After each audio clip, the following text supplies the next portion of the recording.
Hello കൂട്ടുകാരെ, എല്ലാവർക്കും പവിത്രൻ സീരിയലിൻ്റെ ഒരു അപ്കമിങ് എപ്പിസോഡിലേക്ക് സ്വാഗതം. അങ്ങനെ സത്യങ്ങളൊന്നും വിക്രത്തെ അറിയിക്കാതെ എല്ലാവരെയും തന്നിൽ നിന്ന് അകറ്റി ആ വീടിൻ്റെ പടിയിറങ്ങാൻ മനസ്സുകൊണ്ട് തയ്യാറായിട്ടാണ് വേദ ഇരിക്കുന്നത്. എങ്കിലും വിക്രത്തോടുള്ള സ്നേഹം വേദയെ ആ വീടും വിക്രത്തെയും വിട്ട് പോവാൻ അനുവദിക്കുന്നില്ല. അങ്ങനെ മനസ്സുകൊണ്ട് നീറിയിരിക്കുന്ന വേദയുടെ അടുത്തേക്ക് കമലം വരുന്നുണ്ട്. മോൾക്ക് എന്താ പറ്റിയേ? എന്തെങ്കിലും വിഷമമുണ്ടോ? 2 ദിവസമായി മോൾക്ക് എന്തൊക്കെയോ മാറ്റമുള്ളതുപോലെ ശ്രീജിയും വിക്രവും ഒക്കെ പറയുന്നുണ്ട്. എന്താ പറ്റി മോളെ? എന്താണെങ്കിലും അമ്മയോട് പറ. അന്നേരം കണ്ണുനീര് തുടച്ചുകൊണ്ട് നമ്മുടെ വേദ പറയുന്നുണ്ട്. ഏയ്, അങ്ങനെയൊന്നും ഇല്ലമ്മേ. വിക്രത്തിനും ശ്രീചേച്ചിക്കും വെറുതെ തോന്നിയതാവും.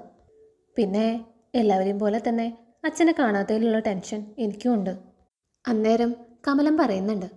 മോള് വിഷമിക്കേണ്ട, മാഷ് എത്രയും പെട്ടെന്ന് തന്നെ നമ്മുടെ അടുത്ത് തിരിച്ചെത്തും. എൻ്റെ മനസ്സ് പറയുന്നുണ്ട് മാഷിനൊന്നും സംഭവിച്ചിട്ടില്ലെന്ന്. നമ്മുടെ പ്രാർത്ഥന ദൈവം കേൾക്കാതിരിക്കില്ല മോളെ. അതാലോചിച്ച് മോള് വിഷമിക്കേണ്ട. ഞങ്ങൾക്ക് ധൈര്യം പകർന്നു തരുന്ന ആളല്ലേ നീ ഇങ്ങനെ ആയ പിന്നെ ബാക്കിയുള്ളവരുടെ കാര്യം പറയാനുണ്ടോ? ഇത് കേട്ട് വേദ പറയുന്നുണ്ട്. അമ്മ വിഷമിക്കേണ്ട, ഞാൻ ഓക്കെയാണ്. അമ്മ പറഞ്ഞ പോലെ അച്ഛൻ എത്രയും പെട്ടെന്ന് തന്നെ നമ്മുടെ വീട്ടിൽ തിരിച്ചെത്തും, അതെനിക്ക് ഉറപ്പാ. അത് കേട്ടതും കമലം ചിരിച്ചുകൊണ്ട് അകത്തേക്ക് പോകുന്നുണ്ട്. കമലം പോയെന്ന് കണ്ടപ്പോൾ വേദ പൊട്ടിക്കരയാൻ തുടങ്ങി. കാരണം വേദയ്ക്കറിയാം മാഷ് എത്രയും പെട്ടെന്ന് തിരിച്ചെത്തുന്നു. അതിന് പകരമായിട്ട് വേദയ്ക്ക് എന്നേക്കുമായി ആ വീട്ടിൽ നിന്ന് ഇറങ്ങേണ്ടി വരും. വിക്രത്തെ പിരിയുന്ന കാര്യം ആലോചിക്കുമ്പോൾ തന്നെ വേദയുടെ ചങ്ക് പിടയുന്നുണ്ട്. പക്ഷേ എല്ലാം സമ്മതിച്ചു പോയില്ലേ? ഡിവോഴ്സ് പെറ്റീഷനിൽ ഒപ്പിടുകയും ചെയ്തു. ഇനി ശ്രീകാന്ത് പറയുന്നതനുസരിക്കല്ലാതെ വേറെ നിവൃത്തിയില്ല വേദയ്ക്ക്. ഇതേ സമയം ശ്രീകാന്ത് ആണെങ്കിൽ അച്ഛനെ വിളിച്ച് കാര്യങ്ങളെല്ലാം പറയുന്നുണ്ട്. അച്ഛാ, നമ്മുടെ പ്ലാൻ സക്സസ് ആയി.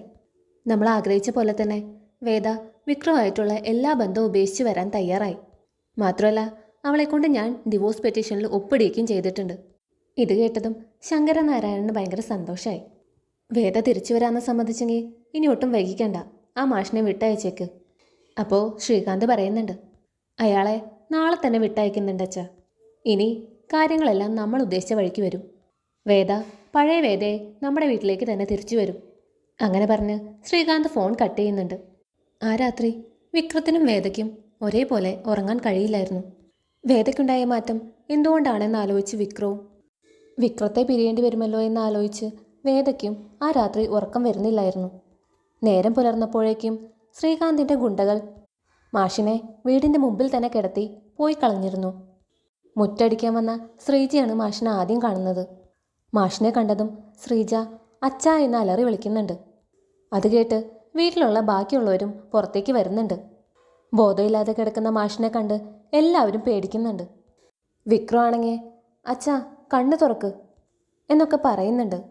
ബോധമില്ലാതെ കിടക്കുന്ന മാഷിനെ കണ്ട് കമല കരയാൻ തുടങ്ങിയിട്ടോ. എൻ്റെ മാഷിന് ഇതെന്താ പറ്റിയേ? എന്താ വിളിച്ചിട്ട് കണ്ണ് തുറക്കാത്തെ? അപ്പോഴേക്കും വിക്രം പറയുന്നുണ്ട്, അമ്മ കരയാതെ, നമുക്ക് എത്രയും പെട്ടെന്ന് അച്ഛനെ ഹോസ്പിറ്റലിൽ എത്തിക്കാം. അങ്ങനെ എല്ലാവരും കൂടി പിടിച്ച് മാഷിനെ ഹോസ്പിറ്റലിൽ എത്തിക്കുന്നുണ്ട് കേട്ടോ. മാഷിനെ പരിശോധിച്ച ശേഷം ഡോക്ടർ വന്ന് വിക്രത്തോട് പറയുന്നുണ്ട്, പേടിക്കേണ്ട ആവശ്യമൊന്നുമില്ല. ചെറിയ ഡോസിൽ മയക്കുമരുന്ന് ഉള്ളിൽ ചെന്നിട്ടുണ്ട്. അതിൻ്റെയാ ഈ മയക്കം. കുറച്ച് കഴിയുമ്പോഴേക്കും കണ്ണ് തുറക്കും. അപ്പോൾ എല്ലാവർക്കും കാണാം. അത് കേട്ടതും എല്ലാവർക്കും സമാധാനമായിട്ടോ. പക്ഷേ വേദയുടെ മുഖത്ത് മാത്രം യാതൊരുവിധ സന്തോഷവും ഇല്ല. വേദയ്ക്കറിയാം ഇനി തനിക്ക് ആ വീട്ടിൽ തുടരാൻ സാധിക്കില്ലെന്ന്. വേദയുടെ മാറ്റമൊക്കെ വിക്രം നന്നേ നിരീക്ഷിക്കുന്നുണ്ടായിരുന്നു കേട്ടോ. അപ്പോഴേക്കും വേദയ്ക്ക് ശ്രീകാന്തിൻ്റെ കോള് വരുന്നുണ്ട്. കോള് വന്നതും വേദ അവിടെ നിന്ന് മാറുന്നുണ്ട്. അങ്ങനെ ശ്രീകാന്ത് പറയുന്നുണ്ട്, നിനക്ക് ഞങ്ങൾ തന്ന വാക്ക് പാലിച്ചിരിക്കുന്നു. ഇനി നീ തന്ന വാക്ക് നീയും പാലിക്കണം. എത്രയും പെട്ടെന്ന് തന്നെ ആ വീട്ടിൽ നിന്ന് നീ ഇറങ്ങണം. ഇത് കേട്ടതും വേദ പറയുന്നുണ്ട്, എനിക്കറിയാം, എനിക്ക് കുറച്ച് സമയം വേണം. അച്ഛൻ വന്നതല്ലേ ഉള്ളൂ, പെട്ടെന്നങ്ങ് ഇറങ്ങിപ്പോരാൻ പറ്റില്ലല്ലോ. എല്ലാവരോടും യാത്ര പറയണം. ഇത് കേട്ടതും ശ്രീകാന്ത് പറയുന്നുണ്ട്, അതെന്താന്ന് വെച്ചാൽ നിന്റെ ഇഷ്ടം പോലെ ആയിക്കോ. പക്ഷേ പറഞ്ഞ വാക്ക് തെറ്റിക്കാതിരുന്നാൽ മതി. തെറ്റിച്ചാൽ നിനക്കറിയാലോ എന്താ സംഭവിക്കാന്ന്. കാര്യങ്ങളെല്ലാം ഞങ്ങൾ വിചാരിച്ച പോലെ തന്നെ നടക്കണം. അങ്ങനെ പറഞ്ഞ് ശ്രീകാന്ത് ഫോൺ കട്ട് ചെയ്യുന്നുണ്ട് കേട്ടോ. അത് കേട്ടതും വേദയുടെ ഉള്ളു പിടയ്ക്കാൻ തുടങ്ങി. ഇതെല്ലാം ദൂരെ നിന്ന് വിക്രം നിരീക്ഷിക്കുന്നുണ്ടായിരുന്നു കേട്ടോ. വേദയ്ക്ക് എന്താ സംഭവിച്ചത്? ആരായിരിക്കും അവളെ ഫോണിൽ വിളിച്ചത്? അച്ഛൻ തിരിച്ചു വന്നിട്ടും വേദയ്ക്ക് എന്താ ഒരു സന്തോഷമില്ലാത്തേ? ഇതൊക്കെയാണ് കേട്ടോ വിക്രത്തിൻ്റെ മനസ്സിലൂടെ പോകുന്ന ചിന്തകൾ. അങ്ങനെ വേദയുടെ അടുത്തേക്ക് വിക്രം ചെല്ലുന്നുണ്ട്. വിക്രത്തെ കണ്ടതും വേദ പെട്ടെന്നൊന്ന് ഞെട്ടുന്നുണ്ട്. ആരാ ഫോണിൽ? അത് കേട്ടതും വേദ ഒരു കള്ളം പറയുന്നുണ്ട്.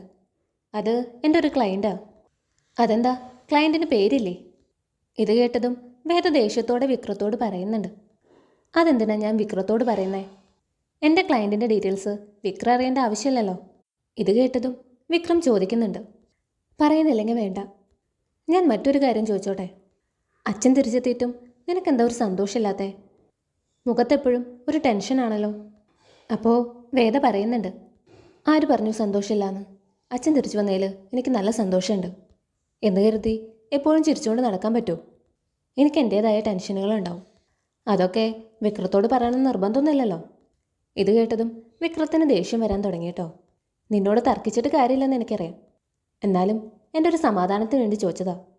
അപ്പോഴേക്കും മാഷിന് ബോധം തെളിഞ്ഞു കേട്ടോ. അങ്ങനെ എല്ലാവരും മാഷിൻ്റെ അടുത്തേക്ക് ചെല്ലുന്നുണ്ട്. വീട്ടുകാരെല്ലാവരും കണ്ടപ്പോൾ മാഷ് ചെറുതായി ഒന്ന് ചിരിക്കുന്നുണ്ട്.